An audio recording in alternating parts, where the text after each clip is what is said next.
Hey, hello everyone. Hi. I am a little bit delayed on that click. Hi everyone, I'm Simon at Wandering DM. It's Tuesday. We're starting a brand new campaign here on the channel. We are going to be playing Shadowscar. Hopefully not. No. I have my co-DM right there. Yeah, apologies for the lateness. Basically, what happened is a cat came out of nowhere outside, crying in the cold because it's minus 15 Fahrenheit right now. So I had to take care of it. And yeah, so that took a bit of time because I wanted to make sure that the baby was fine. The true hero of our story, right here. He's just working those points early. Yeah, I'm the same in all the RPGs that I play. I just collect strays left and right. But yeah, so that's me. We will meet the characters tonight, but behind the characters we have a cast of players. Everyone, if you want to introduce yourself and tell us just real quick, like in one line, the character that you're playing. And we'll do like all the descriptions and the presentations and everything in game, just so everyone knows before we begin. This is all of us, our first time playing Shadowscar. Many of us have played Art Elsorian games before. This one is slightly different, so we're learning as we go, as we say. So if I mess up on a rule somewhere, I, as a proper Canadian, am sorry in advance. I'll leave the mic to my cast. Who wants to go first? I'll go first. Hi, I'm Yutsai. Excited to be here. I'm playing Oro, who is a hard worker who is trying to work hard enough to stand with those who have powers beyond comprehension.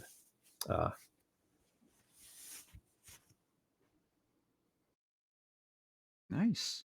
Lynn? Hey everyone, I'm Lynn, she, they, and playing Aya, she, her, a former child star celebrity looking to do some good, change it up a little bit.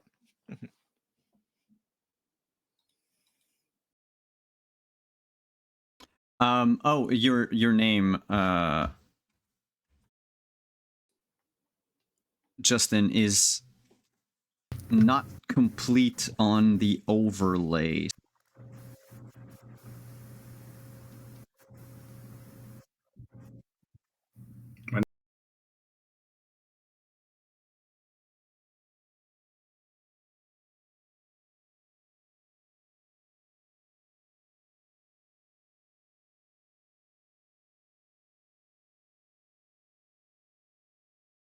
Does it appear? It is the one thing from my character sheet that I was like, why is my name not there, and why can I not remember that?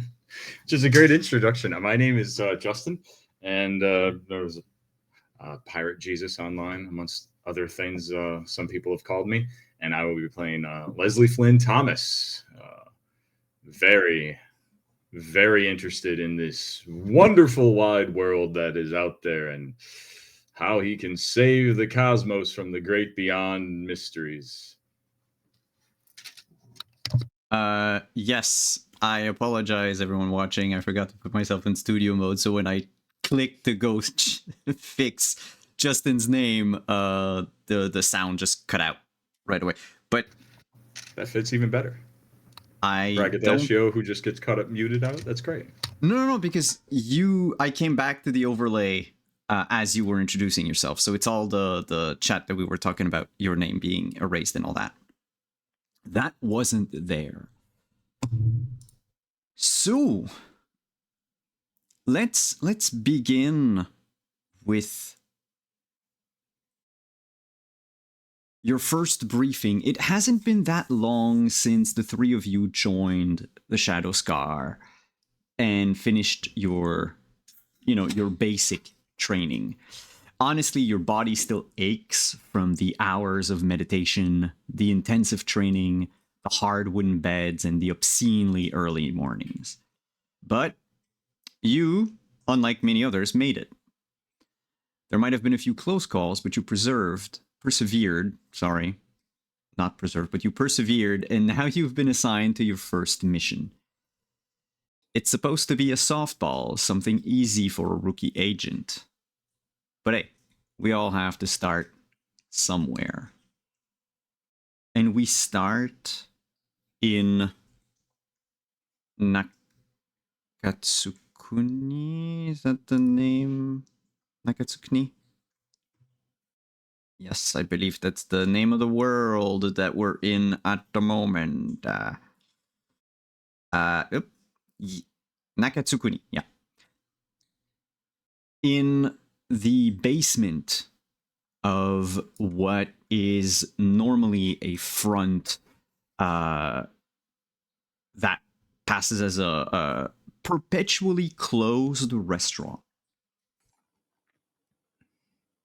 In this basement, that really, whereas Nakatsukuni is sort of this Edo period Japan, sort of frozen in time, the basement has like automatic doors, security cameras, air conditioning. A door slides open to show a small conference room with all the anachronistic aesthetics you've come to expect from the agency. You've got a low table surrounded by cushions, with a squat Darumadol in the center of the said table. The walls, instead of being just the bare walls of this basement, are instead covered with the latest LCD screens showing maps, statistics, profiles. You basically have even from time to time, you can see your own file sort of, shuffle through everything else. Some of the agents are marked as, missing in action, killed in action, or just retired sometimes. There is a tall, lanky man standing in front of one of the screens. He's taking notes on a little tablet. And without looking back,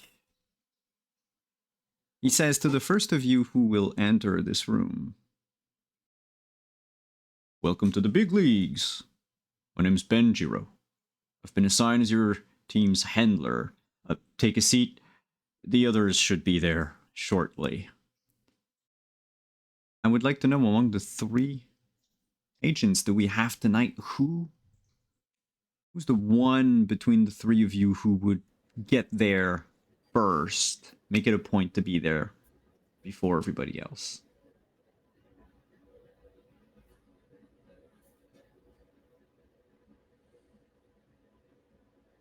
And as you ponder, we'll try to put some music on. Definitely not Leslie. He was a bit of a socialite in his world before he, got pulled into this. So making the transition into all of this is one thing, but switching his sleep schedule over to a working this is another thing. So he's not entirely on to this whole early to rise thing. So Did you say... No, go ahead. I was just going to say, for you, it wasn't the grueling physical training that was a problem. It was just the early mornings. Did you say the restaurant this basement is in is an active restaurant? No, it is perpetually closed for some reason. Ah, gotcha. Sometimes it's renovations. Sometimes it's just staff's gone on vacation. Other times is we're what do you do for an infestation? It's like smoking the place out. Fumigation. Fumigation. Yeah. So the excuse always changes. The restaurant is never ever active, and eventually will probably be quote unquote sold and switched over to a different type of establishments, just so the cover keeps working. and no one gets to perhaps peek at the high-tech stuff behind the scenes. In that case, if it's a restaurant, we're probably in some kind of like eating or like shopping district. A lot of other restaurants and shops nearby. So I think Oro, I mean, he doesn't make it a point to show up. I think he's just like the closest. Like fresh off a shift, working in a local diner for his living expenses. He'd have a slightly used apron on as he kind of opens up the door with his one arm, kind of looks around, navigates to the after shutting the door, would navigate down to the secret basement. But yeah, he's honestly kind of looks kind of average, but he's wearing like loose clothing for like ease of movement and comfort. He smells like grease and oil of fryers of a busy cafe that's been serving a lot of people who are tired and just looking for something tasty to eat. But that smokiness still kind of stuck in his hair. You would see that in his apron, he does have a few personal knives that he has learned to cook with that he's brought from home, and a little sharpener as well. But mostly, you definitely notice that he only has the one arm. The other one has been kind of like tied up in a knot to kind of like just show like that there's nothing there. And so Mhm. yeah, but he would look around. This is the right place, right? Yes, it is. After Cool. all the training you've been through, I hope finding the location of our little secret meeting room wasn't too difficult. Well, maybe try to break into a couple shops that were actually closed shops. But we got her. First one, huh? Okay. Yes, you are. The others should be there shortly. Please make yourself comfortable. Tea? He asks. Kind of also sort of in a confused manner as to, he's not accustomed to playing host, perhaps?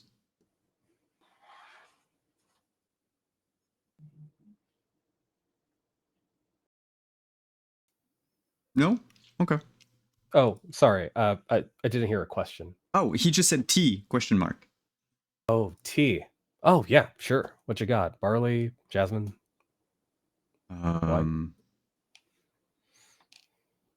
I have I mean, the stuff works upstairs. I can go make some tea too.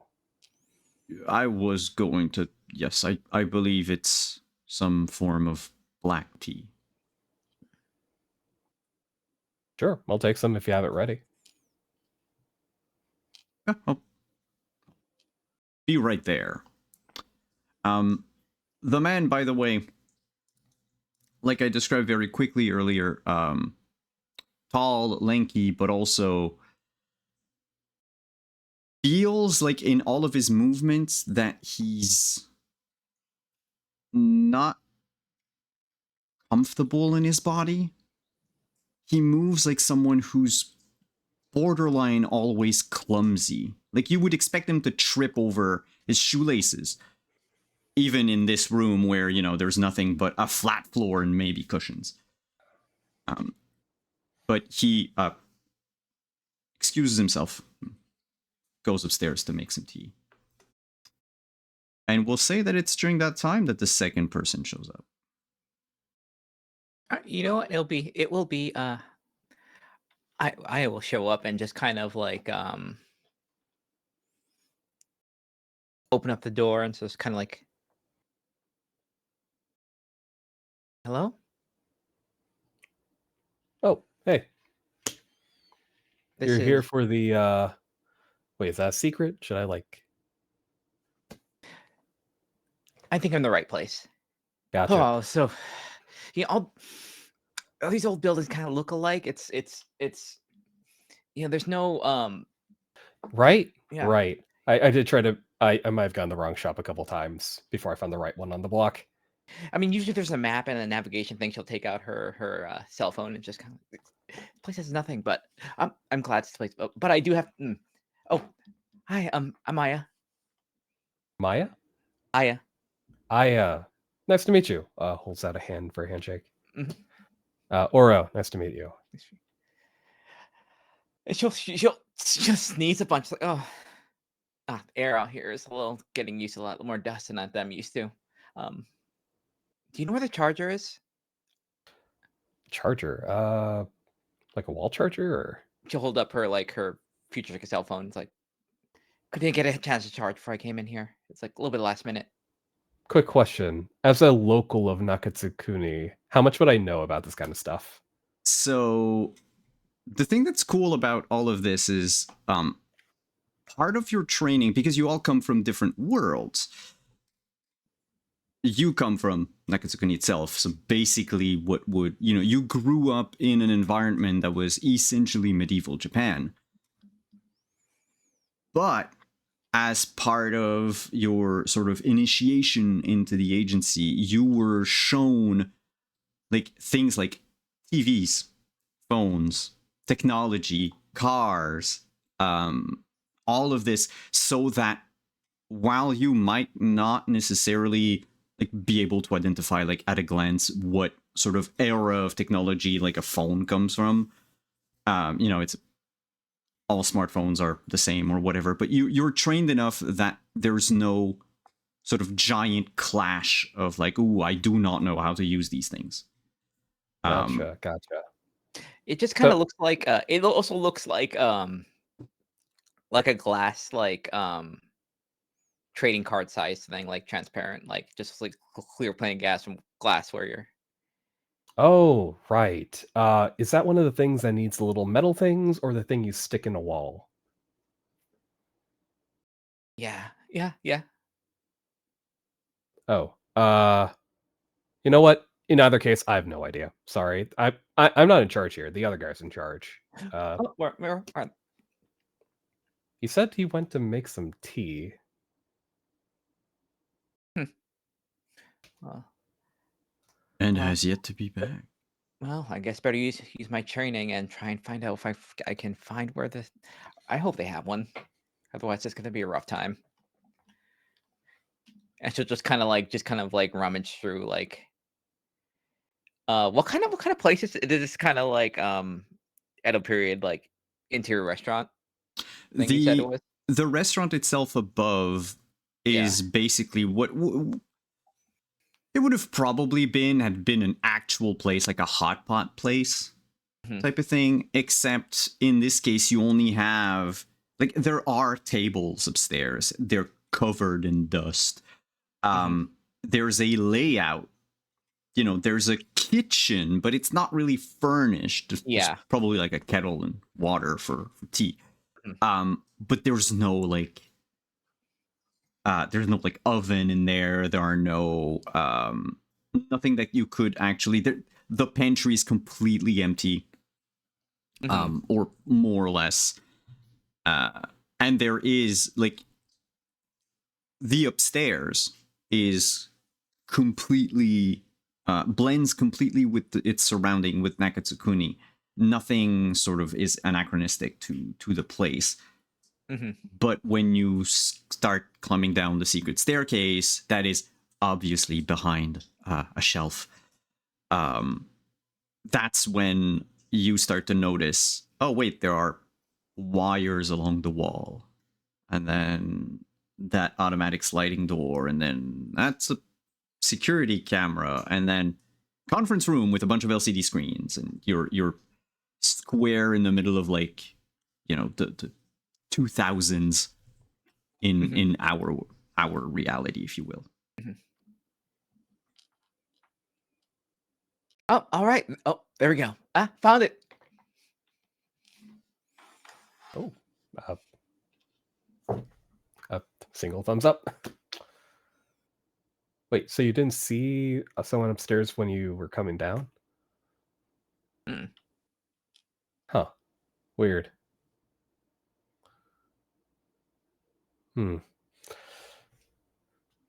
Or that person might have been in the back. I'm just saying, when you came in. Oh God, I have to learn all of your names again. I was gonna call you D.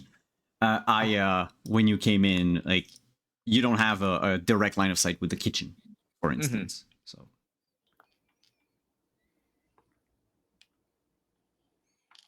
Could have been in the back. I've worked in restaurants before. All sorts of places to hide. Maybe it's digging for the tea canister somewhere. Okay.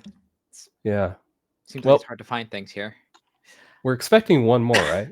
I don't like, how big are these things usually? Like, how many people are we expecting? Not many, imagine. and I figure because it's narratively appropriate, and he comes from a world that is very much driven by that. That would be when our third and final agent comes in. You probably just hear from upstairs, ha ha! Diabolical! And then just maybe some noise as someone upstairs is clearly just amused and interested in everything. So you just hear, like, not quite cleaning and moving as someone is just, like, amusedly pushing things around and clanking until he must have found the secret door and came down through. And when he does for the second time, you just hear, ha ha! Hey! And there's just like a small wave as he turns around the corner and peeks his head. I don't know you guys. But that's okay, right? Because if you didn't know about this place, then you'd be bad guys. And if I didn't know about this place, then I'd be a bad guy, and then we'd have to fight. But that's not what's happening, right? So we're good guys. And then he's just gonna like smile at you guys, everybody, waiting to see if anyone's going to attack. I think so. Bad guys? Good guys? Interesting language. Yeah, you know, like stick them up. Bad guys. Stick 'em up. Coming from a world without guns, I don't think I'm familiar with that terminology. There are still things that are probably sound kind of strange to you. Yeah. That expression might be one of them. Leslie would look at Oro and then feel very put down. Like, sorry, that might be hard. Didn't mean that. Don't worry about it. Leslie Flynn Thomas the First. Not gonna be the last. Hopefully. Ha ha. I mean, Leslie. I'm not supposed to tell them I'm not supposed to tell my actual name. Haha, they told me that. But you guys look trusty, so. Wow. Three names. I'm Oro. Nice to meet you. Cool. Oro. That's mysterious. Hey, I'm IHT. Nice to meet you. That's lovely. That is when you hear footsteps coming down from the stairs, and Benjiro's voice. Just go, I've got the tea. And as he enters the room, literally trips on that one crack that's like right where the door is. And his tray of teacups and the actual kettle just goes flying across the room, threatening to splash all of you in hot black tea.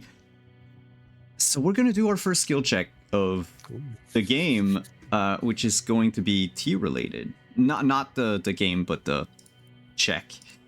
I'm already sold. Tea related. Oh. Tea related. So the check will be, give me 2 seconds. I need to. It's an athletics check. We're gonna go with athletics.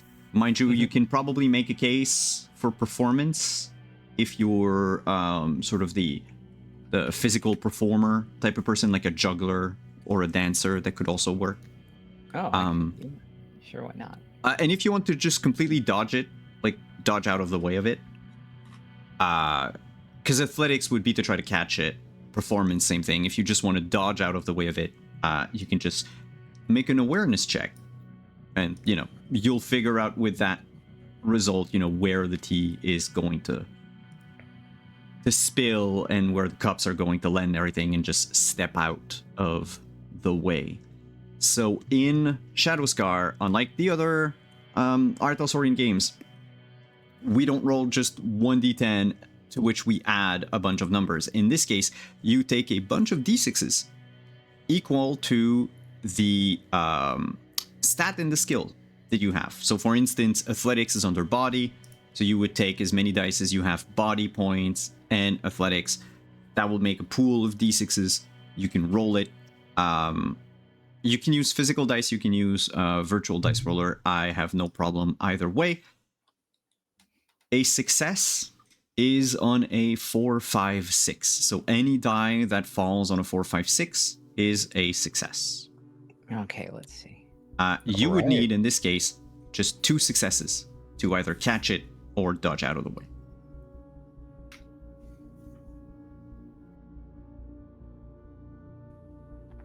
And 6s are 2s, are 2, right? Yes, 6s are considered 2 successes. Thank you for reminding me. Okay. And sorry, which numbers were successes again? 4, 5, 6. 4, 5, 6. Okay. 2 successes. Which skill were you using? Athletics.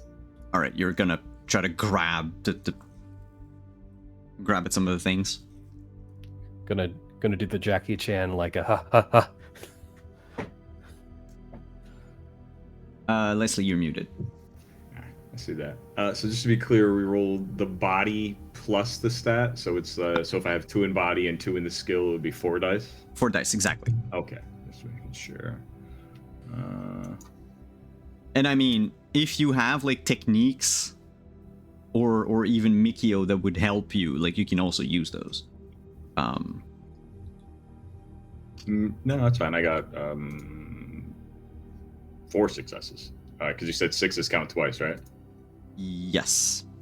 Yeah, I got 4 successes to sort of do the same thing as Oro. So I guess the 2 of us might just be collecting. Oh, actually, you know what? If he's going to be trying to grab it, then I'm going to do the sort of seeing him doing it and sort of just grab a single teacup and stand to the side and just slowly sip it. All right, and Aya? Also had 4 successes. On what? Athletics? Performance? Performance. So I think what she'll do is she'll like kind of like go for the teapot, but kind of grab it and then just kind of use momentum, and then just kind of spin around and just kind of like hold it. I think Oro like reaches out to grab it, and he's like grabbing it full fisted, so it's burning. So he chucks it in the air and grabs it again, and kind of hot potatoes it until he can like grab it by the rim.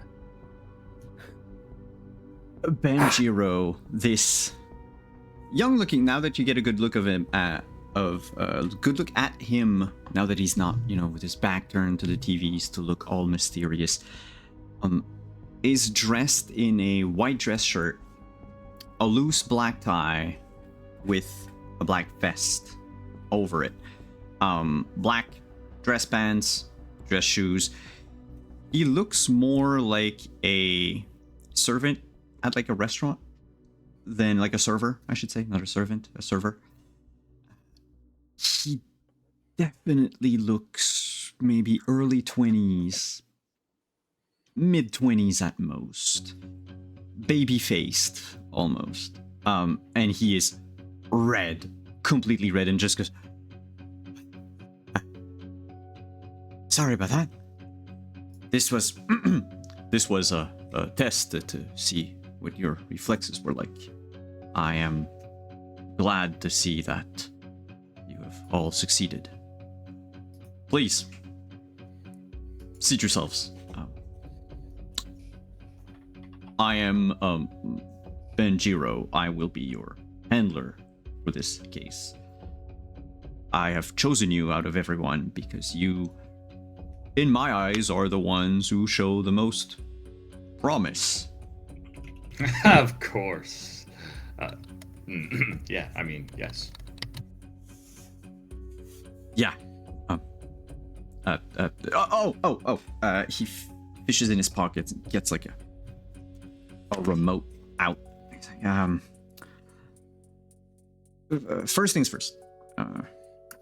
He clicks on it. The screens in the room all switch to a collection of candid photos depicting a haphazard cluster of connected shuttles floating in space. There's a battered green shuttle. It does not look aerodynamic. Do y'all remember that toy in the 90s, the Teenage Mutant Ninja Turtles van? Mm-hmm. That was just a huge, like, yellow and green cube. Yeah, That's a very That's- specific reference. Yeah. Just Yes. like that. The top It's a also space lifted. brick. I'm gonna have to look It's this a up. space It's a brick. square. It's not even like It's a a brick. square. Yeah, it's a cube. It's a like cube. chunky. It's legit like a little chunky. Yeah. Cube Um, van. It's there's like a gun on top of it. But it's beaten to the point where cubic might not have been its original shape. And you can also see on like the largest of the TV a video of two squat, bulky men in black Atmos suits hijacking a spaceship. And Benjiro pauses on that. The two guys are, from what you can see, the angle of the video, so it's high def, by the way, which is something that is probably Aya you're more akin to as far as like not displays but like recordings go. It's definitely taken from like somewhere in Refuge. And the two could probably be twins. They look very much alike. In the only thing that differentiates them, so they're all both like two white guys, not just squad, but kind of like they're the spaceship that you saw, the beat up shuttle, are also sort of square in size. They wear these ill-fitting suits that give them like these big wide shoulders. And the main difference between the two, let's call them brothers, are the hair. They're both red-headed. One has this sort of like floppy mohawk, and the other one has a bowl cut. But like the ugliest bowl cut you've ever seen. You just say bowl cut. I wanted to put an emphasis on. He did it himself. Oh no. Benjiro goes, these two they go by the names Daisuke and Hachi. They're Kappa. And they've been stirring quite a lot of trouble on the world of Refuge in the past weeks. They're thieves.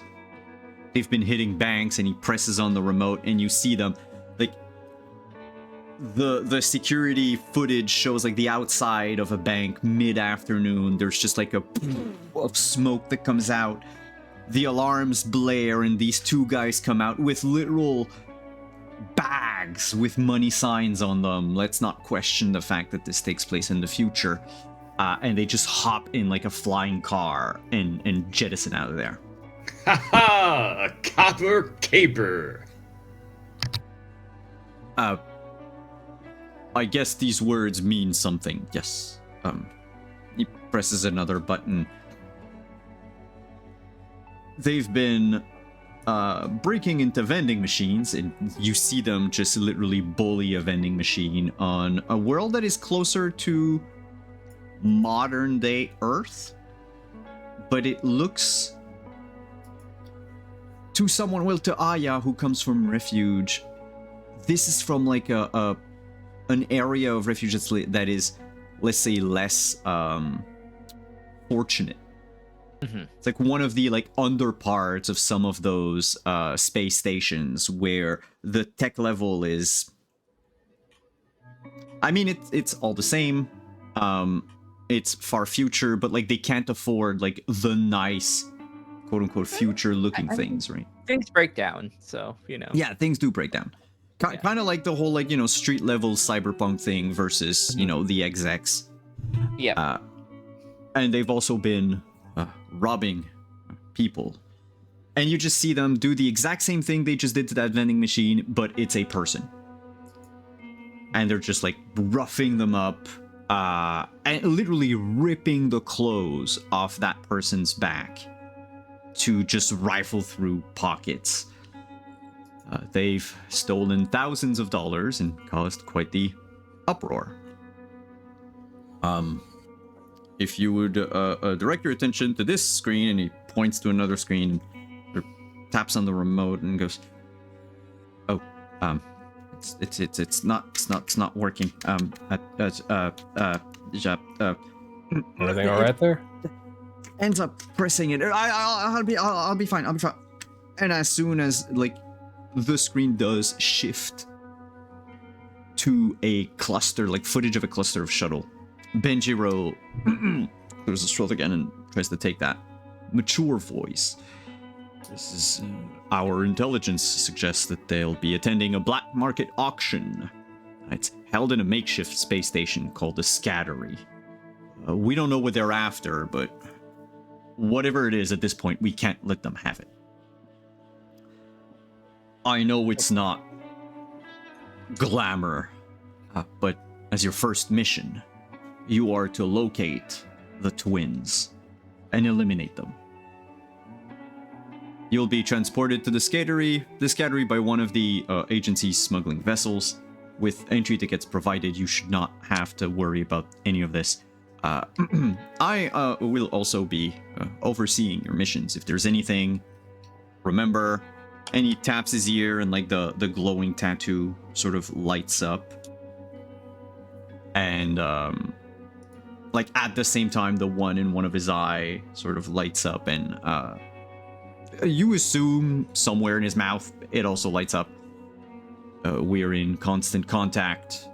In fact, he presses a few more buttons on the remote, and 3 of the screens switch to your points of views in real time.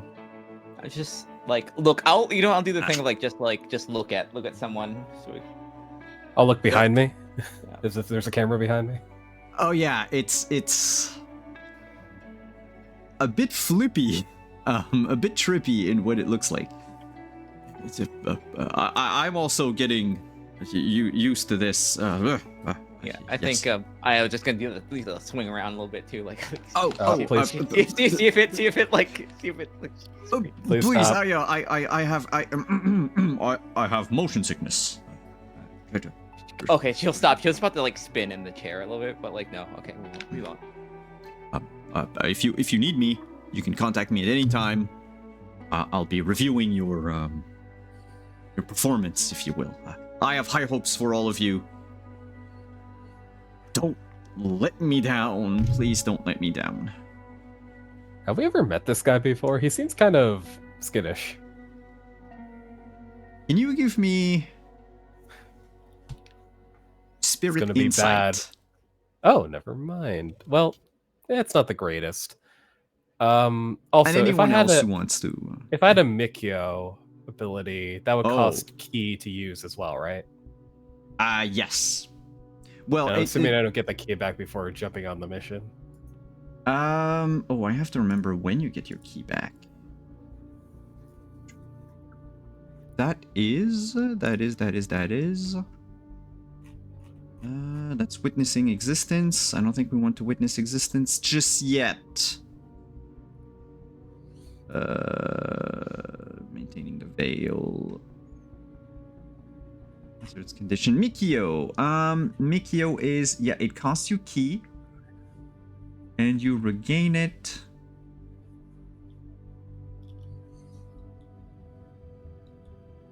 You regain it. Maybe Jesus in chat can answer that before I find it. I find the answer. You can use an action to regain a point. Okay, so they would be in recovery action. Yeah, you can center your mind and regain 1 point of key. So basically, outside of combat, Oh, take perfect. a couple minutes and like 2 minutes and it's back. Like it's Not a problem. I'd like to activate my special eyes, specifically God's right eye, which allows me to see the flow of magic, allowing me to see through illusions and the influence of magic or possessions on a character within 50 feet. You can see the possessing creature as a spectral silhouette if someone is being possessed.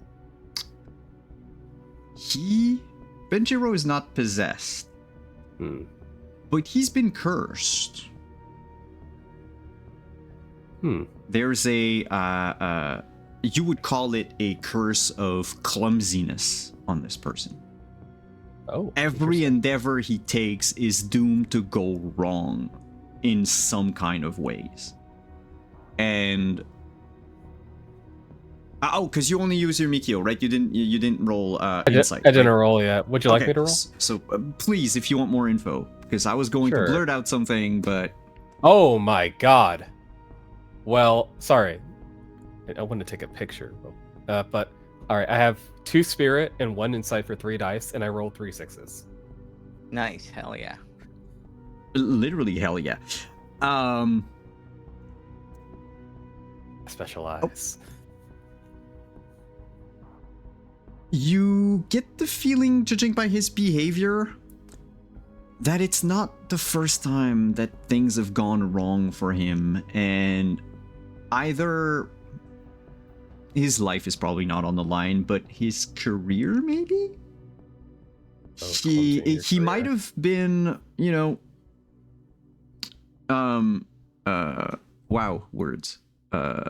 like demoted multiple times over the past for, things that go wrong or anything like that. And you get the feeling that he probably did not pick the 3 of you because you show the most promise, but because maybe nobody else wants to have him as a handler. His curse, the magic that you see through your eye, it doesn't spread. It's not something that could affect, like, jump on any one of you.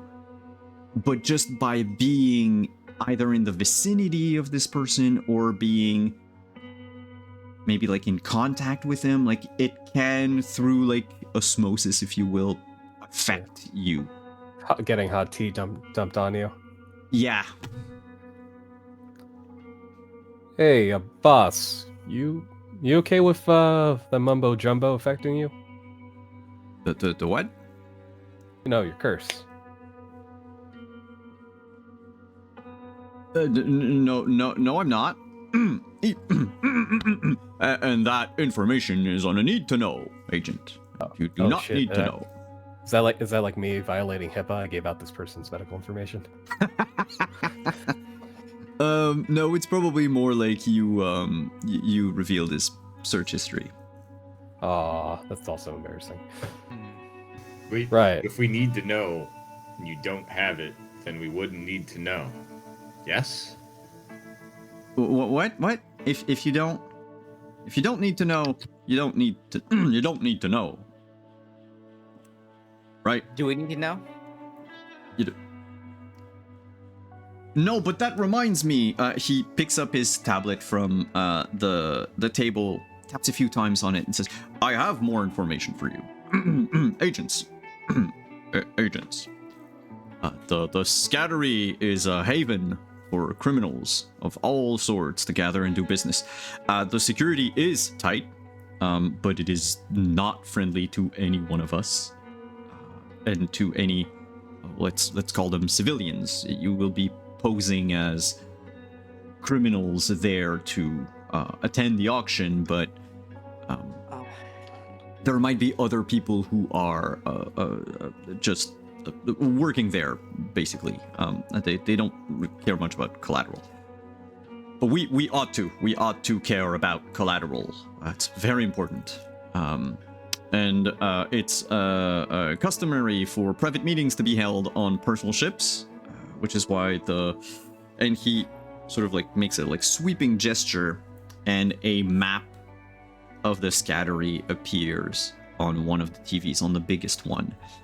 And what you see is this more or less bird's eye view. So I say more or less because it's almost bird's eye, like it's not really 90 degrees. It looks like it was taken by someone who like clung to the ceiling, because it's not an angle of a camera really, but it's more like someone who's almost like hanging upside down. There's two main areas, let's call it that, to the hangar. There's a private room which you can see has a door.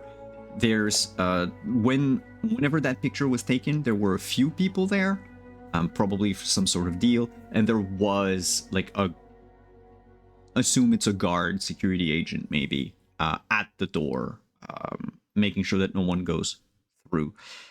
And then you have the sort of the path to the airlocks and all of the other shuttles. And the thing is the shuttles, the way this station is made, once you go into the airlock, it's an elevator that goes just up and down. And, oh, I'm sorry. You go to the elevator, not to the airlock. You go to the elevator, it goes up and down, and you have, like, each level can accommodate 4 shuttles, basically connected to the station, so that if someone needs to, you know, just hop into a more private place, they're a few buttons away. Elevators in Refuge, you would know, anyway, they tend to be fast. So in between hopping in an elevator and then exiting it, it could be a matter of 5 seconds, even though you go down, you know, This 8 place floors. was fairly run down, right? It looks It run looks down, run down. It looks run down, but it's not like. except there's some sort of there's like remnants of Is it like? raves, Yeah. like lights that are Is it still the- affixed. Is it like? Is it more like the? It's Bagtag? it's functional. It works fine, but it's just like has the aesthetics of being run down. Is that how? Yeah, probably closer Okay. to that. Yeah. Yeah, so the ships and everything, and if you have any other questions about twins or anything else, I will help you. Otherwise, you can go to the armory, get your stuff. I assume you all know where the armory is, right? Yes. It was Okay. covered in orientation. Okay. Just checking. Go to the armory and get yourselves ready. And then I will note, at the mention of there being an elevator, I'm assuming there's no elevators in my home world. Oro is fascinated with the concept of moving without doing anything, and he looks very excited to try out the elevator. Sorry, I had one question or two. What are they there for? Do we know anything? Yeah, you have to say what they're buying or selling. Probably or- just, probably to steal something. Yeah, I mean- I think they're going to attempt to steal something or to cause probably not chaos. Ooh, steal stuff from criminal. That doesn't seem like a great idea. It's let me just search it real quick. And as he taps on his tablet, you see like on the biggest screen where you had the layout of the station before. It flips to like everything, like he's sharing whatever's on his screen right now, going through a lot of documents. And then at some point it just goes into like redacted info and then just access denied on multiple things that pertain to the twins. And he goes, oh, that never happened to me before. Fuck. How do I Need to know. just And, yeah. Ooh. Leslie is sort of leaning back, not even looking at the info, going, "Yes, Captain Harrison Solo. That'll work. And his lovely crew." She'll. I thought- I'm just gonna spin her chair around, just like look at you, like, what are you talking about? I thought your name was cover. Leslie. Yes, Harrison Solo. That'll be my name. What about you guys? and he's just now gonna like turn and look and see what's going on. He's like, is the briefing over? If you want it. Another question. If there's nothing that's redacted on there, what's the surveillance situation on this place? Do we know? Is it highly monitored? No cameras. No, I think there's security cameras and other Wait. And he starts flipping through all of his files and says, it's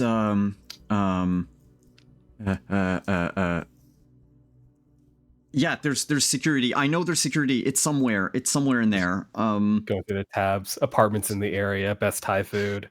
How How do you fix a link?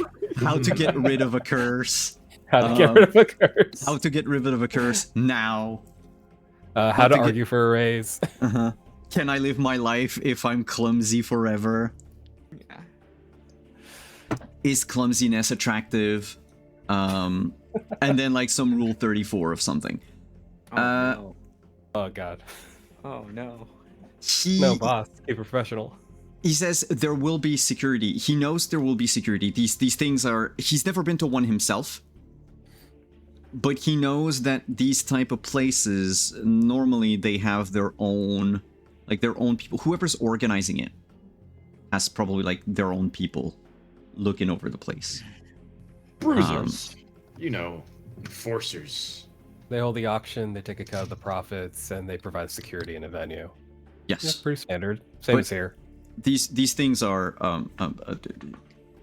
normal things. Like they're not associated with us. The thing is well, he pauses like all of his files scattering everywhere, and just turns off his iPad and goes, but you know about the Kappa, right? They've told you about yokai and everything and the whole story and the thing. Yes, the Kappa Caper. That's our great experience, the adventure. So for everyone watching and for the three of you, so in the world of Shadowscar, all of the worlds of the Mosaic, like the multiverse, lived in peace forever. That's going to be in the intro video when I have it done. Until basically, let's call him King of Hell, used an undead Izanagi. Izanagi, Izanagi, I think. Yeah, I just don't Izanagi? remember how to pronounce it. No, Izanami. Oh, Izanagi. He used her to essentially create a hive mind of yokai, of everything from onis to spirits to anyone who could basically be bent to her will.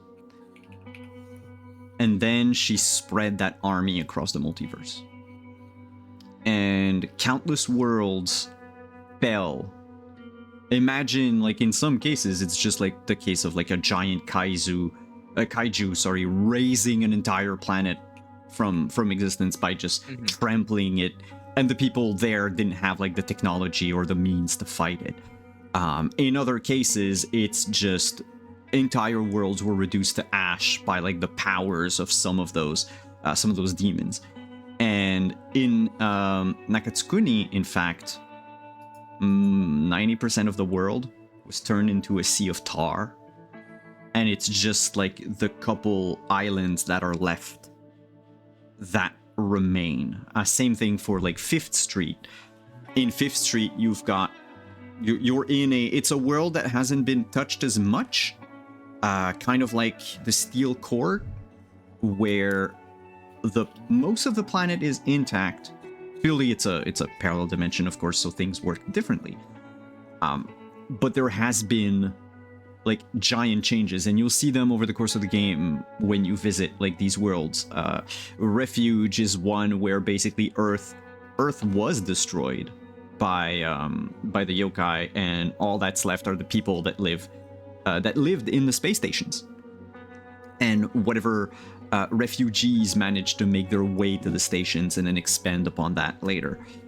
But it's another place where Izanami basically wrecked everything, and eventually the Broken Moon clan of shinobi, with the person who will become the director of the agency, managed to seal away Izanami and to sort of put this entire war, bring an end to the war is it's more like it lowered it from a hot war to a cold war. Mm-hmm. Izanami is no longer there, but her minions, although they are maybe not connected to the hive mind, they still bear her influence, and they keep doing the work that they used to do. It's just, instead of being overt, now they are covert. So instead of having a giant ape going ape shit throughout like entire cities and destroying everything, perhaps that ape would disguise itself as someone else, take control over, I don't know, like the nuclear missiles on that planet, and use that to destroy it, instead of just showing itself to everyone, because the yokai know that the agency is well equipped to deal with them. Like back when they were countless numbers, yeah, perhaps they could win, but without Izanami and without a lot of their like biggest hitters, you have the advantage. But that happened, like, let's say for some worlds, like centuries ago. People don't know about that. Most people don't remember that this happened. Hence why you need to stay covert, just like them. Now, what would the twins be doing? Who knows? But clearly, whatever chaos they're causing, as it has some sort of like hidden agenda to it. They're furthering the goals of Izanami and the King of Hell through that. I say King of Hell because I keep forgetting his name, and yet it's the character that we met in Scion. Okay. Oh yeah. Yes. That. Yumi no Kuni. No, that's the afterlife. Yumi no Kuni is the afterlife. The ruler of the dead is that asshole. Person whose name I don't remember. Yeah, he did the king. Asshole. Yeah, the king who basically not on good controls terms. all the 32 hells. Yeah, and he's very much against unionizing, Yeah. as we've learned in a completely other game. But yes. And Benjiro says, oh, and one more thing about the Kappa. One of our agent, rest their soul, found some very interesting tidbit of information. They are particularly partial to cucumbers. Cucumbers. Odd. But not unexpected. Cucumbers. I hope Devil's this is. green food. I trust you will use this information in a good capacity. Do we have to leave immediately? Well, you have time to go to the armory and then to the gate. See, the thing is there's this belief in some of the members of the agency that our gates also travel through time, but that's not really the case. Oh no, they definitely travel through time. Yes. Not really. I mean, they're not set to a play. But basically, if you wait the day after tomorrow, then the auction's over. Like, it will throw Right. you to a different world at a different time. I think, Leslie, that's what you meant. Yes. Time. It's a wasting. Yes, I like this attitude. I like this attitude. Go forth. What kind of outfit should Captain Harrison Solo wear? And then I think, you know what? I think at this point, like, so we're going to refuge. We're being undercover as criminals, right? Yep. I You're will gonna kind of need like, to change. oh, actually, yeah. Actually, Aya's going to on her her communicator, she's going to just punch something in, and I think her outfit digitizes into like a kind of a dingy like coat and spacesuit, but like I think in the fashion for you know, like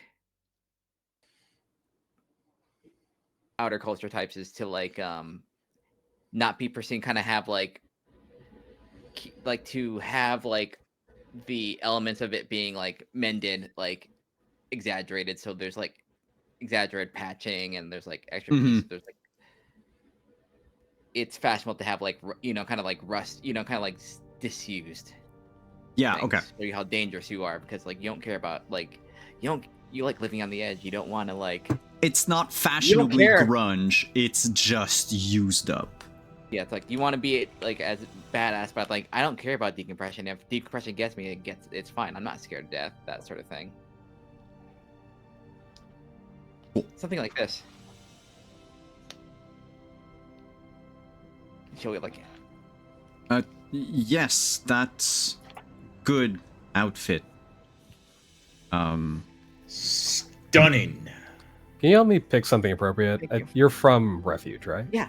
We can do shopping. You know, I think you can. Yeah, we can figure something out. Can Does the Yeah. armory have like a wardrobe section? yeah, there should be. We should be able to. I think I've seen it a couple times. We should be able to. There are attendants together. over there. Yeah, they can help you take your measurement and everything. Not everyone has access to wonderful technology. Not everyone can use it properly. So We should definitely do some makeup and hair and stuff like that. Makeup, hair. Yes. What's wrong with my hair? Nothing. It looks good. But it has to look bad. You understand? Oh, that's a good point. Some makeup, some blemishes, some tattooing, that sort of thing. You know, gotta look the part. Wow. Being an agent's a lot more of a commitment than I thought. the lifelong blend in and commitment. hide your blend in and hide your identity, sort of thing. You don't want these people necessarily think that you don't belong there. Hear bad things about there. Right. Okay, I guess hit up the armory, get kitted out, and head to the gate. So do we spend the 15 RP at the armory and then that like returns? Yep. at the So end of- basically what we'll do is we'll take a break now. Ah, During break, you can spend your RPs to equip your characters, and then we'll start yeah. with like Shopping at least the montage. shopping. Well, no, but at least like the shopping like on paper, like on your character sheets, is gonna be done. We Yes. can play through it, but we won't have to like sit through the whole thing. The requisition play. points normally they come back at the start of every mission. I say Nice. normally because sometimes maybe like a mission leads into another. The thing is if you're always going to take at least the same equipment with you all the time, like mark it on your sheet and just lower your requisition point by that amount all the time, basically. Unless things can't be unavailable. Like the agency doesn't run out of stock. on anything that you see in the book or in the supply drop that I linked on our Discord. Meanwhile, everyone, stick around. We will be right back. I have cats to feed and one more to check on. So we'll be right back, about like 5-ish minutes.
近気を犯す命の歌、消えない心の傷、メシアを求め続けたあの日の夜、はびこる赤煙はひどく私バラバラに崩して、涙の音だけがただ聞こえ、かすかに言った幸せに生きて今あなたを願うなら、果てない夜も孤独に負けぬようにと、今はただあなたを叫んでる、永遠の命とあなたとの約束を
近気を犯す命の歌、消えない心の傷、メシアを求め続けたあの日の夜、はびこる赤煙はひどく私バラバラに崩して、涙の音だけがただ聞こえ、かすかに言った幸せに生きて今あなたを願うなら、果てない夜も孤独に負けぬようにと、今はただあなたを叫んでる、永遠の命とあなたとの約束を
気を犯す命の歌消えない心の傷メシアを求め続けたあの日の夜はびこる赤煙はひどく私バラバラに崩して涙の音だけがただ聞こえかすかに言った幸せに生きて今あなたを願うなら果てないよも孤独に負けぬようにと今はただあなたを叫んでる永遠の命とあなたとの約束を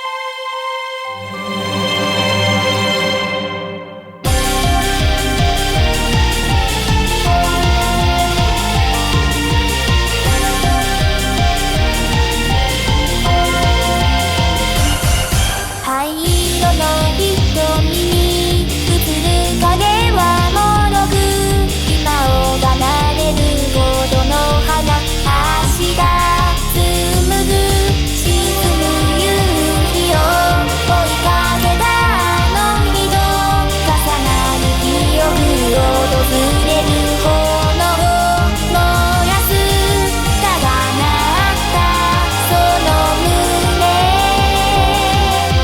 焦がす大地踏みしめ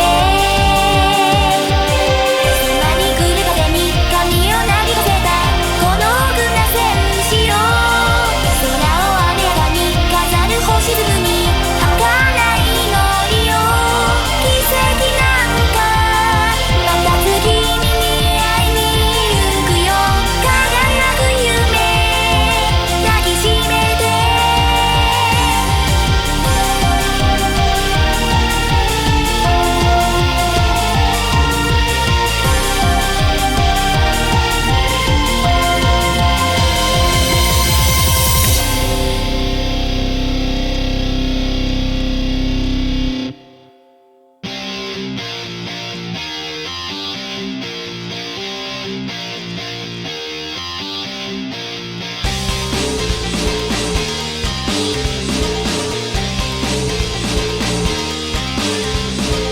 泣き交わす泣かぬなら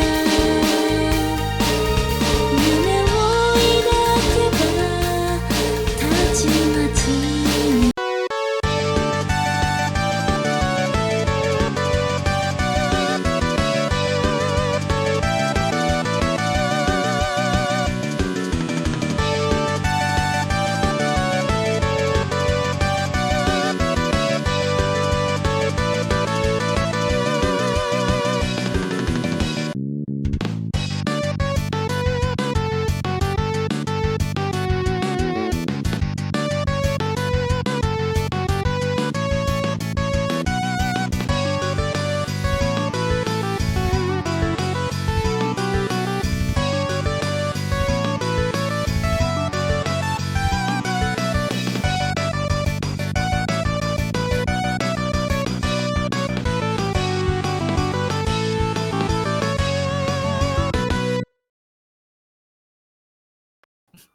Hey, we're back. All right. So, requisition points were spent and things were purchased or requisitioned as it were. Oh, yes, Jesus Crust. The break took longer because I had to move the cat to a different room. But he has stopped shaking. and I could check him a little bit closer, and that cat is just skin and bones. Oh.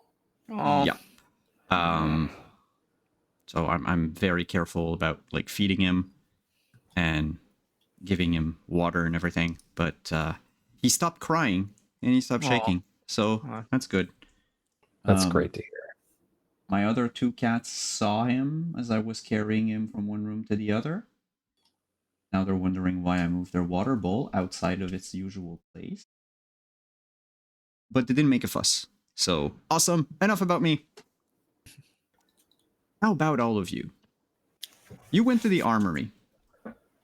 We'll do this little montage as you enter the armory, dressed in however you were dressed during the meeting, unarmed, and you just come out of the armory, looking like what, players? And I'm curious about what arms and perhaps armor you've acquired. For I, it's gonna just be like the basics of atmosphere suit. Underneath the hollow clothing she has with that kind of like rundown disguise, tracking device, whip, light whip, and then a disguise kit. So her usual like kind of like pretty well maintained, like, you know, purple, blue, silver hair has like, it's now like red, but it has like the look of like not being like re-bleached in a while, so it's kind of fading through to kind of like a frizzy. And she has like heavy makeup, and then has like, you know, that type of like makeup that kind of like screws with like surveillance cameras. Oh, yeah. A little bit, yeah.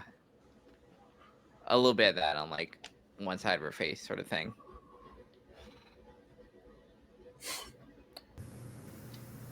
Captain Harrison Solo. I can't Steps change out your like name a- on the overlay because it's an image. He steps out with like a little flourish because he is wearing like this.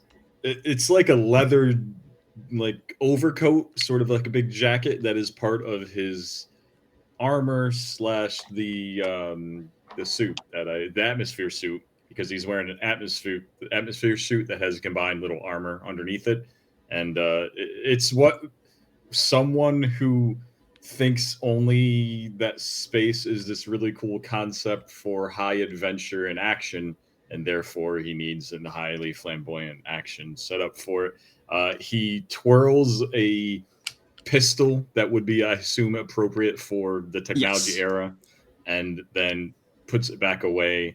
I have a number of other vials and things hidden on me because I've taken a number of poisons and such that have positioned on me. But you can't see my face because, as part of the atmosphere suit and such, he's chosen a very large metallic helmet. So he looks sort of like a cross between like if Daft Punk and a very bad 40s pulp pirate had joined together for a space action and stepped out, you know, decrying, "Ha ha! Intergalactic adventure."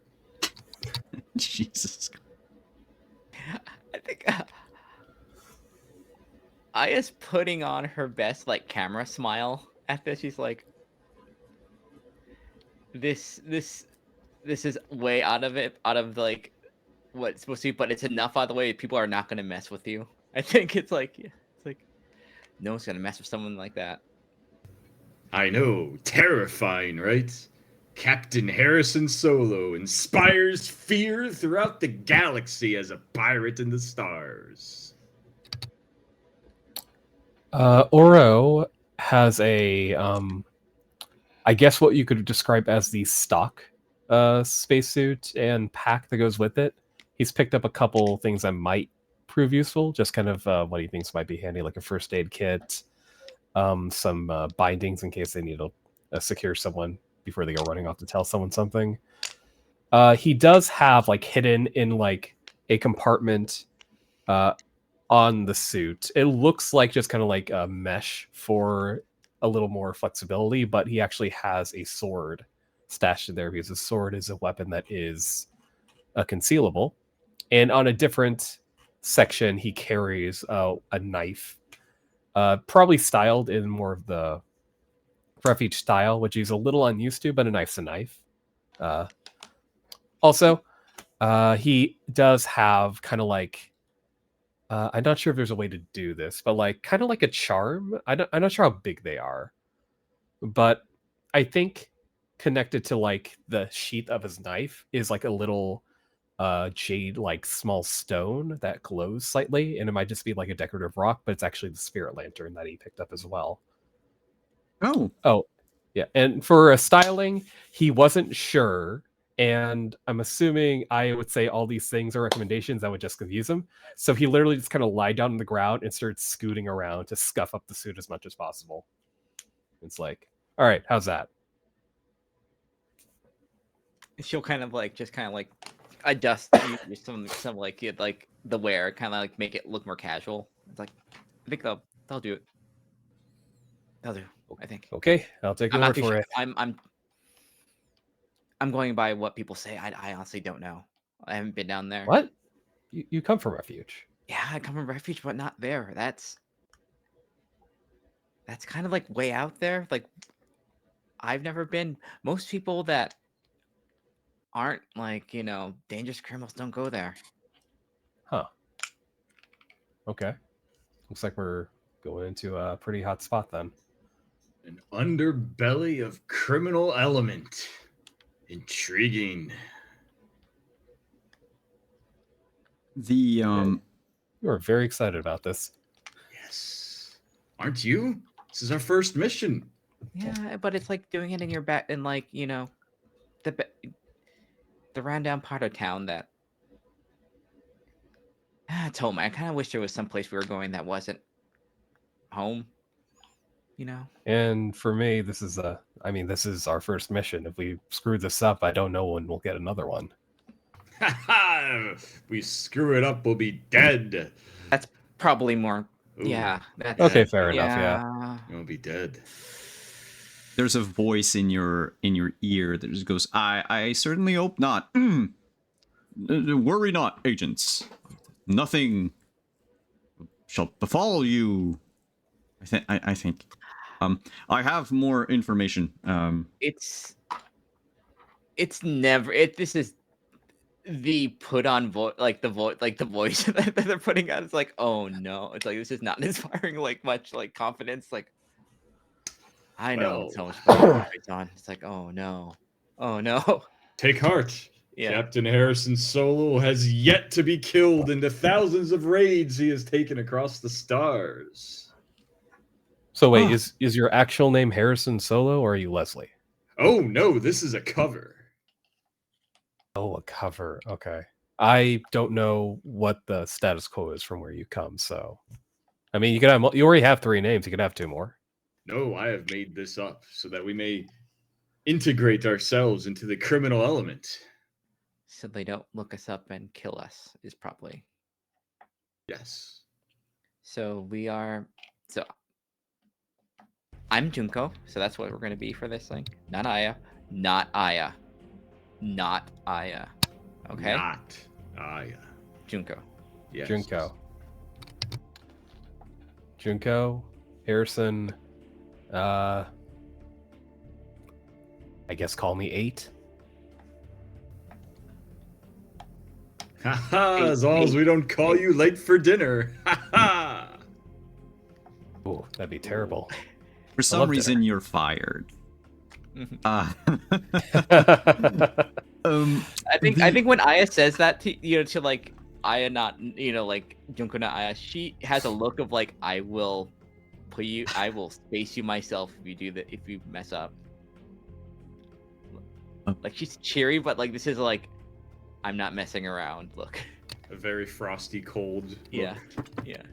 Frosty as And it just goes back to, and then it goes back, cheerful again. So it's like, hey. I'll refer to you as agents. Agents. That way I don't mess up. You can make your way to gate 3 in the gatehouse, where an attendant is waiting for you. As you cross the gate, you are to go to the shuttle service on the EOS space station. We have a contact there, one Olaf Bren.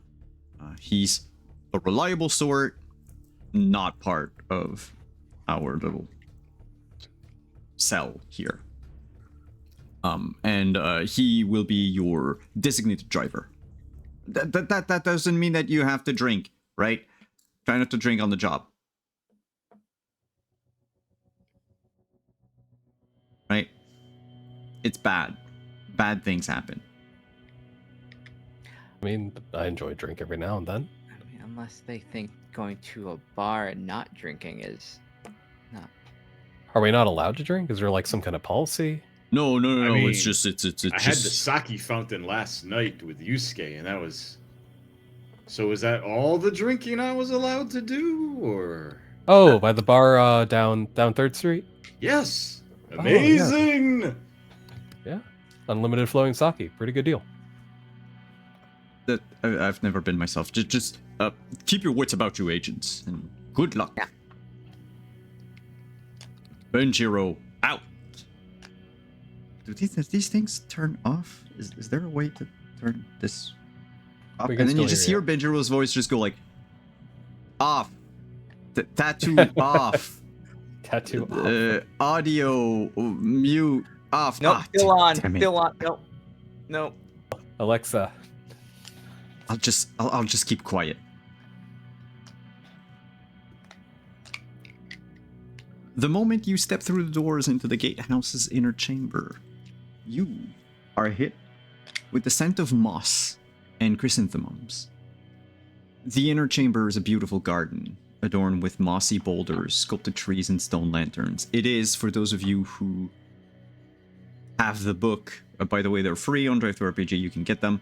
But it's the garden that is behind like this entire like walled palace type of thing in Nakatsukuni.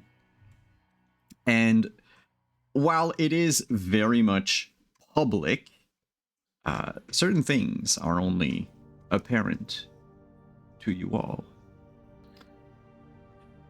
Scattered throughout the garden are 10 torii gates, painted black as night.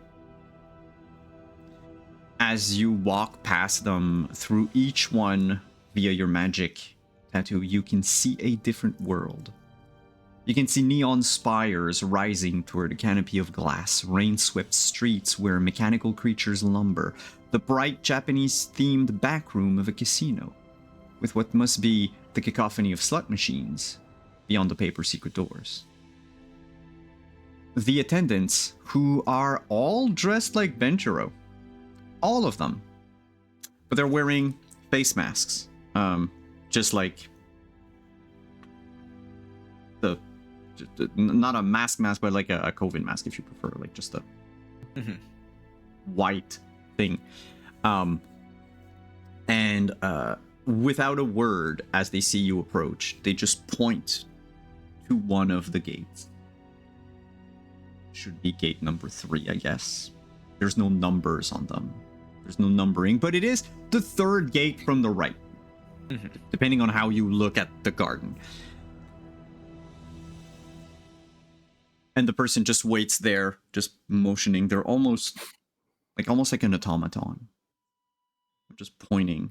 It's this like silver-haired young woman. Wow, ours is a lot more talkative. Certainly. Do you step through the gate? And do you witness the void of space? Nah, you can't. Traveling through gates is the only safe way of crossing the mosaic. And as you step through, whereas you would be expecting a rush of color, or maybe like a stomach-turning drop, or something that indicates that you're traveling, it's not. It's completely smooth. One moment you're in a peaceful garden, and the next you're standing in the back room, hearing muffled techno music and smelling smoke and spilled whiskey. But there is, once you've stepped through, there is no gate behind you. It's not a Torii gate. You're coming out of what appears to be a bathroom.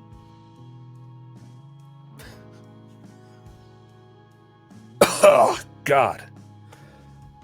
Where's the exit here? Oh, this way. How's this door work? You step through it. Oh. All right. Your home turf. Junko. Mhm. Your home Yeah. turf. Lead on. All right. Harrison 8. We shall. A few people who work at the back of this clearly illegal gambling den are all dressed like the attendant you saw in the garden, like Benjiro. And your handler just says in your earpiece tattoo thing, none of these people are aware of who we are. They just know that we can teleport. It's a transmatter thing. I don't remember the name, but just go with it. They think it's normal. They don't know our purpose, and it's better that way. All right. Gotcha. Cool. Wait, are they on our side? They're dressed the same way as you guys. Oh, that's just the it's your basic level uniform. Gotcha. You don't need to gotcha. know anything else. Of course.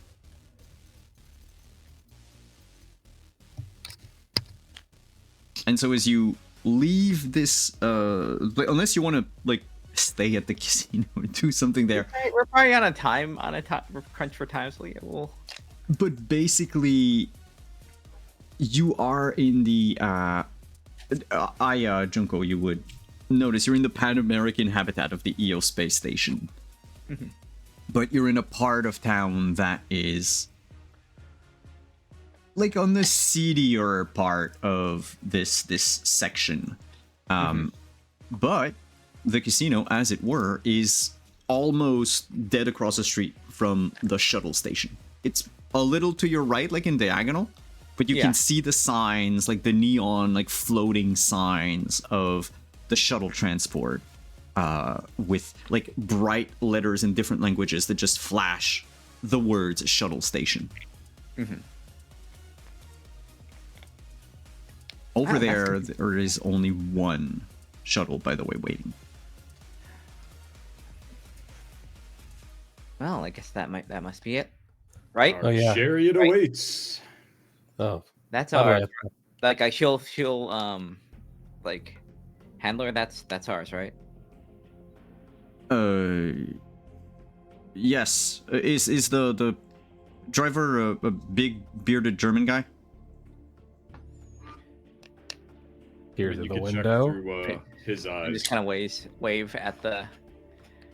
I don't see him. He's in the shuttle. Oh, Harrison wait, is yes. walking very briskly towards it because he's like, "Yes, chariot awaits," and is just like vroom, walks straight towards it. So Yeah, when you you get can look through closer, Harrison's eye. when you get closer, you can see like through the like sort of window. Yeah, call it a window. Of that shuttle. Even though the lights are dimmed inside, there seems to be this like blonde man, piercing blue eyes, a big beard with like a giant twirly mustache, dressed impeccably with even like the little driver hat, the white gloves. He looks like he should belong on a different world. He's dressed very what's the word? Archaically, I guess. For this Looks a place. little out of Very place here. vintage, very vintage. Okay. Vintage. And you had Okay. said German in the ear. You asked if the driver was German, so I would just pound on the top of the canopy and say, "Sprechen the Deutsch." He answers yes, because I think, Justin, you just asked if he speaks German. Yes. Okay, my German sucks, and I will not be making a German accent because it's not going to work. But he basically, he starts yammering, oh, another fellow German. We get them so rarely. Welcome to my shuttle. You should know, my brother owns an Oktoberfest themed hostel down a few blocks away in the Pan American habitat. It's on the limit of Pan Asian, Pan American, but you should definitely go and see it. And when you get there, tell them Olaf sent you. I mean, or even speak German. It'll be, you'll be welcome like your family. I'll turn to the rest of them and be like, I think he's the one. Oh, more people. Welcome, everyone. Welcome aboard. I am Olaf. You can call me Mr. Bran. If you need anything, just ring the little bell.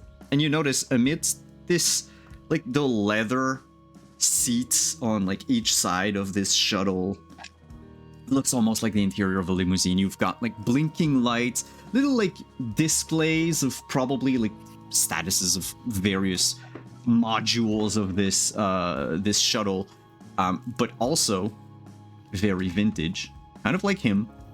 Just there's a little rope with a little bell dangling in the middle of the ceiling. Yeah. I think before at least she goes in and like makes like, you know, talk with this guy, she's gonna kind of like shake herself and just kind of like, and then just kind of she's gonna like just hunch a little, you know, kind of like hunch a little bit and just kind of look annoyed. And then when Olaf like greets, she'll be like, and just kind of like A few words like that. Before we leave, just reminding you that the boots you requested are under your seats. Boots? Yes. Exactly. Oh, right, boots. If you look under your seat, you will see for each of you a pair of magnetic boots. And next to them a little pack. It's like a backpack that is about yay big. Two thin straps. You can wear it under a jacket if you want, and it's got little vents on all the sides. You would know this Aya as being vernier packs, and those as being magnetic boots, probably because you're going somewhere that has no gravity.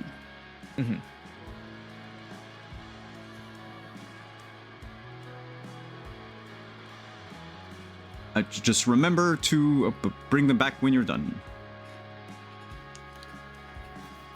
Right. As agreed upon. How am I doing? Is that the right thing to say? I would like to point out I am terrible at lying. Yes. I will she'll roll her eyes and just kind of like shrug.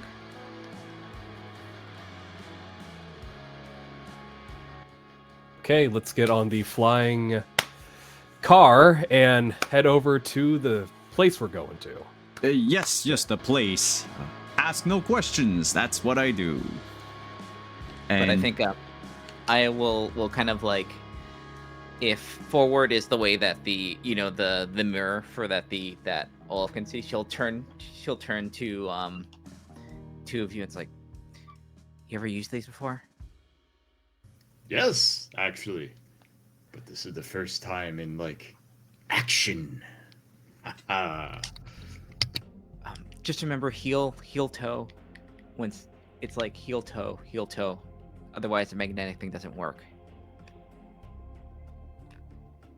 They're gonna notice right away if like someone doesn't walk the way that they walk. So maybe take some time. Heel toe. Heel toe. So the click, and then down. Wait, Heel. I thought where does the click in the heel and the toe? The Is it heel. after toe or before you heel? You will heal it. You will heal it. Heel, click, toe, lift. Heel, click, toe, lift. Heel, Yeah. click. like You're like fine. I'm mouthing out hopscotch. Your feet will definitely feel it. I hope, does terrible at lying extend to me not to walking normally? The fun part is the jetpack. I think she'll be like, if you don't do that, you're just gonna float away, and it's gonna be. it might just be hilarious to some people. It's as, okay. It's as if you walk, and then you face plant. That's what it looks like when you kind of just float off. I'm gonna We're practice it. supposed to be I'm gonna- we're supposed to be dangerous people. Right, I'm gonna practice Not- in the car. He's gonna start walking around in circles, mumbling to himself. Heel click toe, heel click toe. The ride to the Did we tell him scattery. about the jetpack yet? Hmm? Did we tell him about the jetpack yet? Because of course he refers to the vernier thrusters as a jetpack. Because why wouldn't he? Actually, compressed air, not a, but like you got the idea, you know. But It's only if you get like in emergencies usually. well, if he floats away, Captain Harrison will save him because that was Yes, so Cap- much fun in training. The vernier pack I forgot to mention, but there is a wire that goes. You can like put it inside your clothing if you want to a little controller that rests kind of comfortably in the middle of in the palm of your hand, and you can control the jetpack with this. Because as weird as it is, even in the far future, this thing still works with a cable. Hey, If it works, it works. don't fix what's not broken. The ride to the auction house is a little bumpy, which is strange because you're in space, but more than a few times the shuttle has to like veer sharply, avoiding something, and every time Obed just goes little bump. There are no windows at the back of the shuttle for you to see what he's dodging or doing. But after 15 minutes, you arrive at the scattery. And let me change the music on Roll20. Because it's gonna be just techno music on repeat. Yes. The auction house is basically the place that it's going to be held in, right? A large open space. You notice that they've tried to hide some of the most broken pieces of machinery, or maybe some of the spots that were in a less presentable state. They've hidden them with these giant screens that display works of arts that are going to be on sale tonight, with like the starting bid under each one of them. There are several bright neon lights that sweep across the floor. Otherwise, the room is somewhat dark. For the purposes of perception, everything is like one. Basically, you need an extra success on everything. You have a penalty, quote unquote, unless you can negate dark. I can negate dark. I have dark vision. You have dark vision. You have no problem. You notice that the closed off room that you saw in the picture actually has not one but two guards. It's two individuals. Can't really make out if they're, men or women. They wear these heavy stormtrooper-like armors. Their helmets are, I would say, it looks more like a Judge Dredd helmet than anything. So you see like their lower face, Oh, but yeah. they look imposing, menacing, and clearly there to block with the two of them, like block the entire door. A glow-in-the-dark tag has been sprayed across the wall next to the door. It just spells VIP. Otherwise, it is a massive crowd of people. Just so many people out there. Many of whom are dressed like to the nine. That's the expression, right? Dressed to the nine? To the It's a- nines. That. It's basically your Casino Royale type of criminals. Nice dinner suits or cocktail dresses. Some have a more, what should say, showy outfit. Not necessarily to intimidate. None of them, aside from the two big guards, like none of them seem to be wearing armor per se. But some probably took a page from Cyberpunk and decided to go with the whole nice chrome and trench coats and shades and all that. Feel like we underdressed. I think. Oh, this has been my kind of party. Oh shoot! It's this kind of event. Maybe we could just be here for business. It's not like we're here to actually make friends, right? I think they're also here for business, and I don't think they're gonna. Actually, you know what? I have an idea. Let me go through. I'm gonna just duck into like an alleyway. Mm-hmm. I'm gonna change to look like having. Aya knows what kind of like what wealthy like fashion looks like. So she'll have like it's a lot of like it's a lot of stylized kind of like organic material, you know, like kind of like Okay. cotton and stuff like that, because that stuff is difficult to like cultivate. You know, there's not a lot of like, you know, natural Not in fiber. space. Yeah. Yeah, so it's combined with that and like glowy bits and like I said, chrome, and she'll come out with like an extreme like asymmetric like haircut of like she'll keep that red but just keep it like that and just heavy makeup again. So you Getting just rid of the in yeah, and out. in out. Okay. By the way, Zero G does things to hair. It does, When you yeah, move, it's meant to. It's meant to. Yeah. It And there's like little, yeah, there's like little bits of like the dress that kind of like have like shawls and stuff like that kind of are meant to kind of flow and stuff like that. So I need to grab my dice. Give me 2 seconds. I have pack and I forgot to take them out.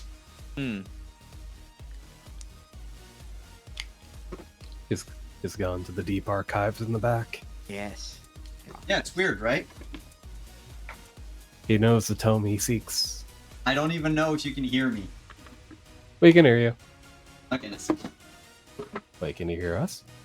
Yes, I Remove the can. knowledge before. Shadow's Guard dice. I was gonna Hey, use any look at random that. d6s, but like, I have them, so why shouldn't I Very use them? cool. Yeah, Yeah. they're pretty cool looking. If you can get your hands on them, they've got the like the Hanaya looking type of mask, and every pip on it is basically a tiny flame. It's cute, very cute. See, my dice just have my dog in them. Aw. A dog in it. Oh, Yeah, see? Oh my Aw. god, are they custom Scotty dice? Yeah, somebody Yes, sent hell them yeah, to Kelly. nice, nice. Wow. Hell yeah. Wow, nice. So I would like each one of you to make an awareness check, please. Ooh. There's my awareness. And I need to know. You need to rack up as many successes as Okay. you can. I'm not gonna tell you what the. Individually or it was just like a combined. No, individually. Unless Okay. one of you wants to just help someone else and give them one die instead, if you feel that you're not going to roll anything. And it's I mean- awareness Anything above a 2, perception right? in this case. What? Sorry? Anything above a 2? Above a 3. So 4, 5, 6. And Wait, remember, this is awareness. Oh, I need one more. Alright, remember 2. everyone, you have Inio, Yep. which is your thing you can check once each game to give yourself. If you fail by 1 success, basically just make it, I mean, But but barely. I got 7 successes. is this a group check? That we're, No, like, it's adding an together? individual's check. right, so Okay. 2. 2, 7. Okay, you see One. through the Right. station. Mind no. and awareness is like my stuff. That's good. Yeah. I had 2 dice. I had 3. Let's so go. I'm glad someone. Yeah. So, let me know how many successes you've rolled on those 2 dice, Oro. Oh, I said 1. Oh, Oh, 1. Okay, 1, 2, and then 7. So, yeah. Bit I'm of a sorry. jump there. I'm sorry, Oro. There's just nothing Oh, for you're you. fine. No, Uh, don't say my real name on the station. Oh, no, my hey, cover. no, we don't. Sorry. Hey. Both Aya and Leslie. Sorry, Jung Ko. Yep. Captain It's fine, that's Harrison fine, that's Soda. Captain Harrison. Overload the GM Agents. with information. Yeah, we've already. There we go. We found the workaround. You Yes. both notice this one thing, and then Captain, you'll notice something more.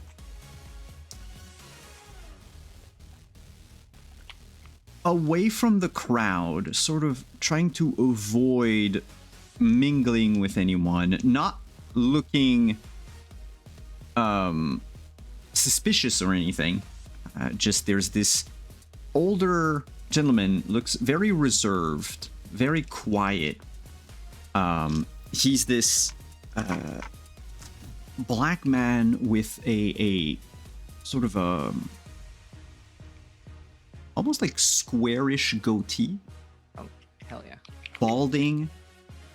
He's got one eye that is golden. The other one, you assume, it's probably natural eye, but you can't see the color. It's just the golden eye. Haha. You spotted like the moment light shines on him for even a second, it twinkles. He's trying to keep to himself, and 2 of you would notice that every time he looks up at the crowd, he would like look up and basically size up a person, and then just look down and like tap on his forearm, like he's playing some sort of rhythm with his fingers. On top of that, Captain, you catch the briefest glimpse as the door to the VIP area opens to let a server in.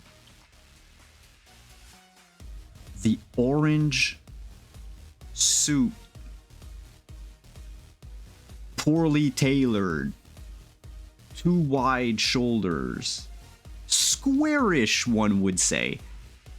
Can't get the face, you don't know which one of the 2 twins it is, but one of them is inside the VIP room right now.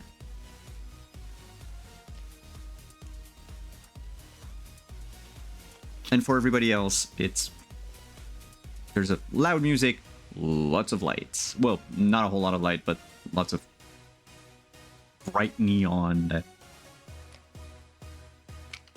Ooh, no, that's not true. I forgot. Captain, you also noticed something? 3 security cameras. They point one to the entrance where you came from.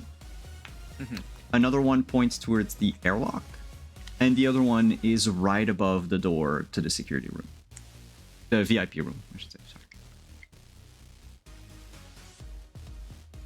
So I'm gonna like spin in a small circle to sort of face everyone and be like, well then, suggestions.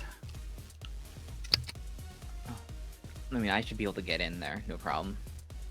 Yeah, that was fast. How'd you do that? With your doohickey? Yeah, new toy, like a gift. But how do you want to play them? I could try to have you 2 be security, my security, or is there another way that you want to play this? Definitely on my element here. I'd like to stick with one of you if possible. Yes. Yes. Well, one of our targets is in the VIP, but where's the second? Do we know if they often split? Handler. And he's gonna sort of like Ah! No, try, I'm he's there. gonna try to like tap his ear and then forget that he's wearing his helmet. I am aware, I am awake, I am here. Yes. How can I help? Have the twins been known to separate often? Like split into multiple people? No. Wait, do they do that? But That part of it. some I don't think Kappa are known for this. Let me check just this. Oh no! I'm just. Do the twins operate independently often? You've shown them to be working together closely, but how often are they split apart? They give me a moment. And you can hear him mutter to himself as he probably does something in the conference room. And he goes, well, they're always... We've always caught them side by side. Or a few feet apart. But there is this one time. There's this one time where one of them left their shuttle, the other one stayed in. But they had constant line of sight. I think he went to a market. Yes. I believe they stay close to one another. Or at least one always needs to be able to see the other. Let's go with that answer. I hope it satisfies you, Agent. So we know the other's around, possibly in the VIP room. How do we wish to proceed? I mean, we're trying to keep a low cover, right? Maybe we need to take out security first. That way we can act a bit more freely. Too many cameras. No. Now, I'd certainly like to not have as much eyes, electronic eyes on us. How many are there? 3. Only 3. They're only covering the doors. I mean, with a group like this, they probably want to keep secrecy to a point. As you mentioned that, there is a ding, and a voice over a PA says, Oh, I thought the it was auction will begin in 1 hour. The auction will begin in 1 hour. Excellent. That means we have time to mingle. See what they have up for auction. See what they're interested in, maybe. That calls for a roll. Calls for a... Oh boy. They don't just give out pamphlets. It's like, here are all the things we're auctioning today. They're displayed on like those big screens, let's say. I was gonna say displays again. That just cycle. Like, they hid most of the like worst looking parts of this place with these giant screens. Can you make a knowledge roll for me, please? Okay. Yeah. Could I somehow assist that? I don't have any knowledge though. No, but anybody who's looking at the screens, or yeah, could we help her? Or... You can help by like looking at different screens and just because they don't all show the same thing. So for everyone who helps, Aya would get a +1 up to a maximum of +2. Yeah. Okay. World question. Are there any other folks who traverse the different worlds other than the cryptids and agents? Nah. Nope. It's Okay. you and them. Well, sorry. You and them know about crossing worlds and jumping from one world to a different one through the mosaic. If you were to leave the agency, yeah, Jesus Christ just spoiled it. The Hollow Eye Syndicate. Ex-agents. Bad agents. Yeah. People who, like, either like yokai defectors, if such a thing can exist, or rogue agents. They all know how. The thing is the gates are in Nakatskuni and in certain other places. Kind of hard for a rogue agent to go all the way to the bathroom of this, like, backroom gambling den. However, there's another way to do it, which you have learned the theory behind it, or at least you know that it exists, called rift diving. But this is something that normally just the yokai use, and it is very dangerous. But some people, like the Hollow Eye Syndicate, will tend to like use it often, profusely. Interesting. which is just ripping apart reality, as in, just you rip the air and it just, and you're jumping. But that might also kill you or make you mad. So Yeah. All right, I'm keeping an cool. eye on the banners. Like what was it? That That's I was just wondering if that's there's a chance I'd see something from Nakatatsuni here. you're right. that would be a different check. Well, I'm still assisting. Okay, I'm so you're sorry. gonna do the Yeah, I assist. got 4 4 successes, so Yeah. Ooh. Junko would get 1 a bonus, I guess. Oh, I got 4 successes on there, so I rolled the dice. So 4 total. Yeah, when you help out, you just straight out give the bonus. Like you don't need to roll anything yourself. You're just like, I help out, and you give that person a die. 4 Nice. successes. All of that shit's stolen, of course.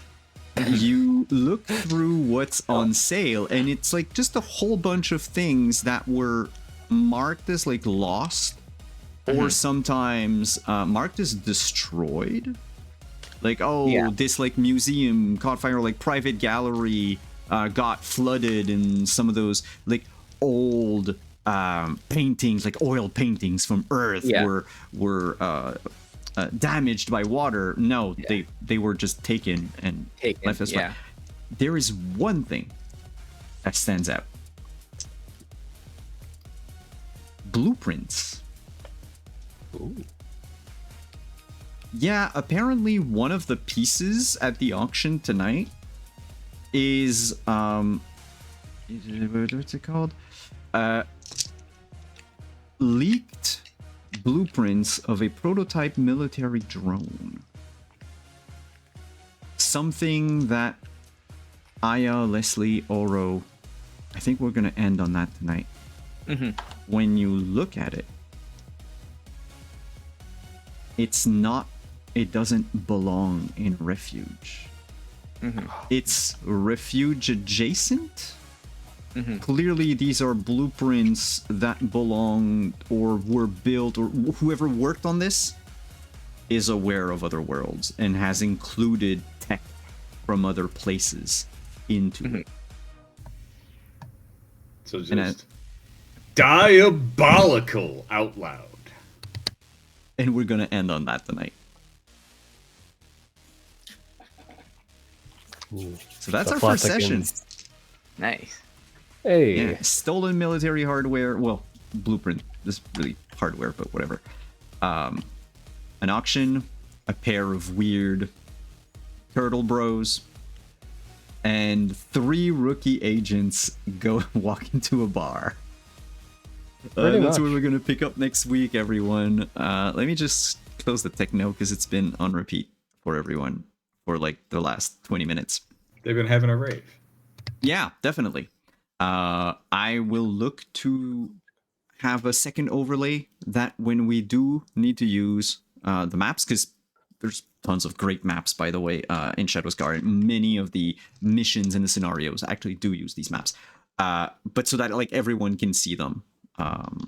Even though we don't, like, we'll use the Roll20, but like I said the other day, that they don't have the character sheets on there, so you can always use it to roll if you want, but I'm not going to put like a die roller in the overlay, that's for sure. So, thank you for coming, everyone. Once again, apologies for starting a little bit late, but thank you so much for sticking around and sticking around and having fun with us as we learned and begun our dive into Shadowscar. We're gonna get in trouble. Simon apologizing for being late while he's being a hero, saving a cat from winter. It's, Humble brag. I'm not. It's not. I'm not. No. I just love animals. That said, I will pass the mic on to our 3 agents who might succeed, might fail, and or might fail because of the curse that's hanging around their handler. Who are you people? Where can we find you? And let us know if you have other places that we can catch you in the coming week. I will throw the mic. Well, let's do the same order as we did the intros before. So I think it was Yutsai, Justin, and then Lynn. Hello, I'm Yutsai. You can find me Yutsai at Blue Sky. Had a lot of fun today. This is really the only stream game I'm doing currently. Always have fun in Simon's games. Always good to blow off some steam from the work week. But yes, I'm very much looking forward to. I do like the clashing of the personalities already, and just like how we approach everything. And as always, remember to heal, click, toe, and we'll see you back here next week. Awesome. Thanks for coming. And I'm Justin, and call me Pirate Jesus, or you can call me Captain Harrison Solo for the next foreseeable future until we get this problem solved, or hopefully our handler doesn't get us killed by his curse. You can catch me a bunch of places online, but mostly it's wherever my horrible, horrible wife is going to throw me next. Wow. She's not here to defend herself. She's Awesome. going to see it and yell at me later. Oh yeah, of course, of course. And thanks for coming, by the way. And last but not least, Hey everyone, I'm Lynn. Gremlin Art.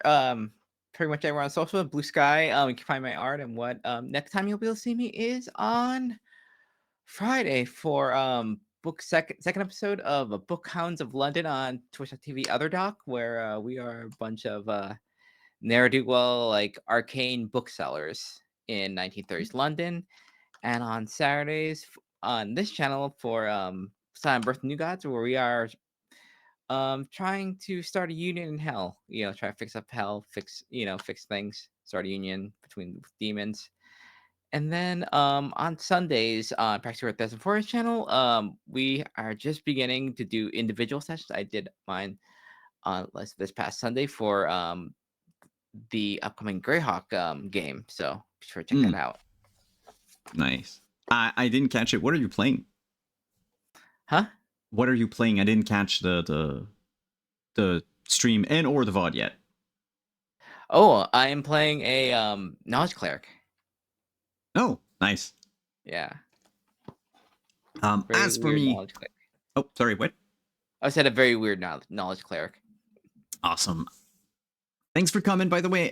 Thank you, everyone, once again. I was Simon at Wandering DM. You can find me on Blue Sky at Wandering DM. I will be here Saturday for Scion, if all the planets align and everything works. Otherwise, we'll be back here for an auction, apparently, next week. And probably some turtle fun. Ciao, everyone.